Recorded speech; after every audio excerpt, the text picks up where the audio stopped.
જયમાળી ખેડાના જીવન વિશે આપણે વાતો કરતા આવ્યા છીએ. હાલ શ્રાદ્ધ પક્ષ ચાલુ છે.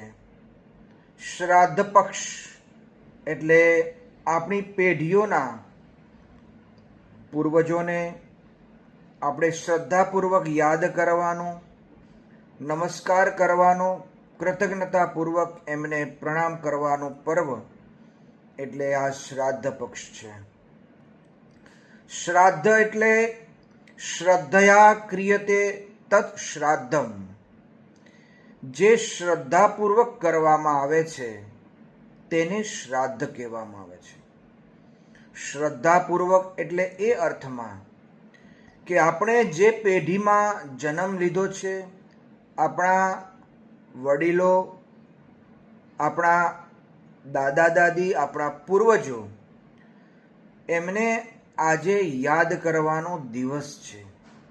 કૃતજ્ઞતાપૂર્વક આપણા પૂર્વજોને આપણે વંદન કરીએ, એમને યાદ કરીએ, એમના કાર્યોને યાદ કરીએ. શ્રાદ્ધની જો વાત કરવાની હોય તો પરમ પૂજ્ય જયમાળી ખેડા દર રવિવારના એમના સત્સંગો દરમિયાન અલગ અલગ વિષયો ઉપર તેઓ પ્રકાશ પાડતા. શ્રાદ્ધ પક્ષના બારામાં પણ પરમ પૂજ્ય માળી દ્વારા લખાયેલા ભગવતી ગુણગાથા ગ્રંથ ભાગ 1, 2, 3 અને 4 આ મહાન ગ્રંથોનું વાંચન કરીશું ત્યારે ખબર પડશે કે શ્રાદ્ધ એ કેવડી મહાન સેવાકીય પ્રવૃત્તિ અને આપણા પૂર્વજો માટે કરવામાં આવતું એક પવિત્ર કાર્ય છે.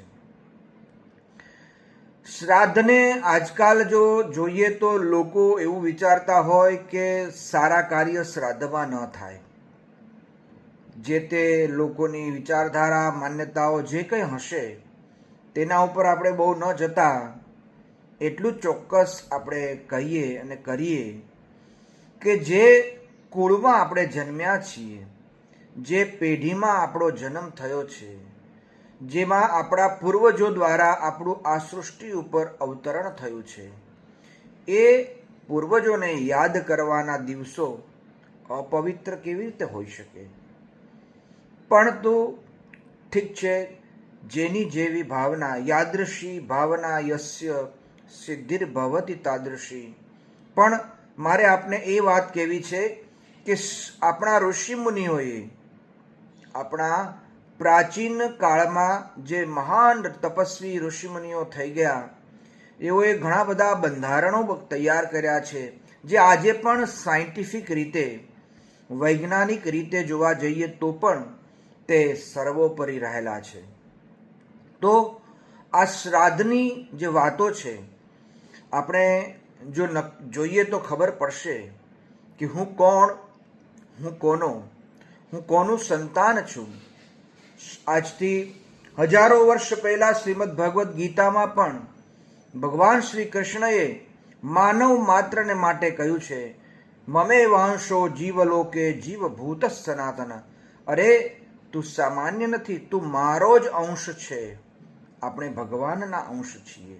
એમ આપણા પૂર્વજો પણ એક મહાન પૂર્વજોએ આપણને આ સૃષ્ટિ ઉપર અવતરણ કરવા માટેનું એક માધ્યમ બન્યા છે. ત્યારે એ મહાન વ્યક્તિઓને આપણે જો યાદ કરીએ તો આપણા પૂર્વજો માટે, પૂર્વજોની વાતો માટે, આ શ્રાદ્ધ માટે ઘણા લોકો તર્ક વિતર્ક કરતા હોય છે. પરંતુ તર્ક અને વિતર્કમાં ન જતા માત્ર શ્રદ્ધાપૂર્વક આપણે આપણા પૂર્વજોને યાદ કરીએ. એટલા માટે કે આપણા પૂર્વજોને એક વખત આખા વર્ષમાં આપણે યાદ કરીએ તો એ આપણી કૃતજ્ઞતા વ્યક્ત કરી ગણાશે. પરમ પૂજ્ય માળી ખેડા અવશ્ય દરેકને સૂચન કરતા હતા કે 16 દિવસ શ્રાદ્ધ નાખવું જોઈએ. 16 દિવસ આપણા પૂર્વજોને યાદ કરી એમને જે કંઈ પ્રસાદમાં, જે કંઈ ભોજન આપણાથી બની શકે તે અર્પણ કરવું જોઈએ. આપણા ઉપર એમના બહુ મોટા ઉપકારો છે. આપણે કઈ રીતના એમના ઉપકારોને સમજી શકીશું? પરંતુ એટલું ચોક્કસ છે કે આજે પણ આપણી વિચારધારાઓને ધ્યાનમાં રાખીને જોવા જઈશું તો શ્રાદ્ધ એ બહુ મહાન અને બહુ પવિત્રમાં પવિત્ર દિવસો છે.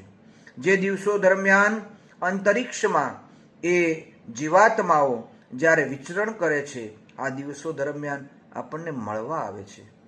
શ્રીમદ ભગવદ્ ગીતાને જ ફરીથી યાદ કરીને એ વાતને ફરીથી આપણે અહીંયા ભારપૂર્વક કહીશું કે ભગવાને અર્જુનને ઉપદેશ આપ્યો છે કે માણસો સદેહે આવે છે, પણ જ્યારે દેહ છોડીને જાય છે ત્યારે શું થાય છે?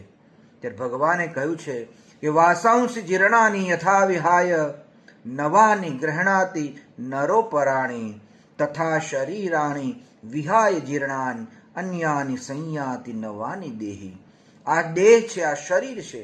જેમ નવું વસ્ત્ર પહેર્યું છે, જૂનું થતાં ફાટી જતાં આપણે એને દૂર કરીએ છીએ અને ફરીથી નવું વસ્ત્ર ધારણ કરીએ છીએ, તેવી જ રીતે આ આપણો દેહ, આપણું શરીર ભગવાન આપણને જે આપ્યું છે એ જ્યારે જીર્ણ શીર્ણ થઈ જાય છે ત્યારે એ ફરીથી એને નવું રૂપ ધારણ કરવા, નવું શરીરને નવો દેહ ધારણ કરવા માટે આત્મા ફરીથી જન્મ લે છે.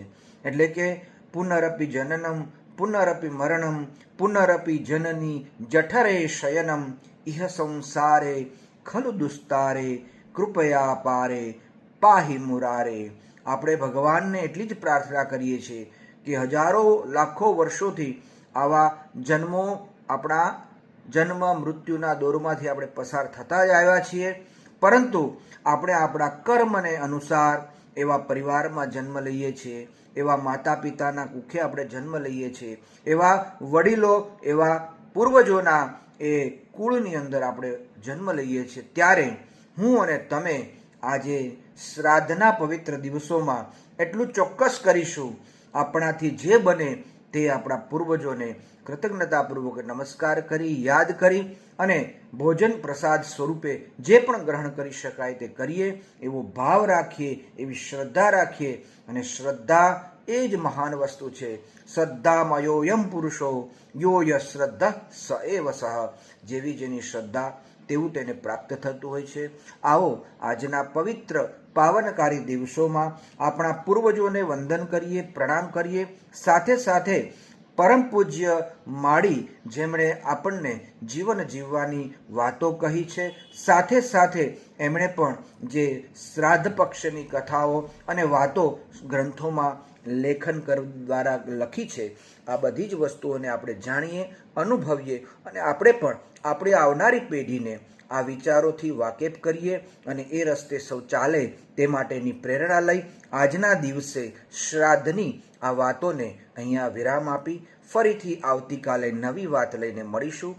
ત્યાં સુધી સૌને જય માળી, જય માળી, જય માળી.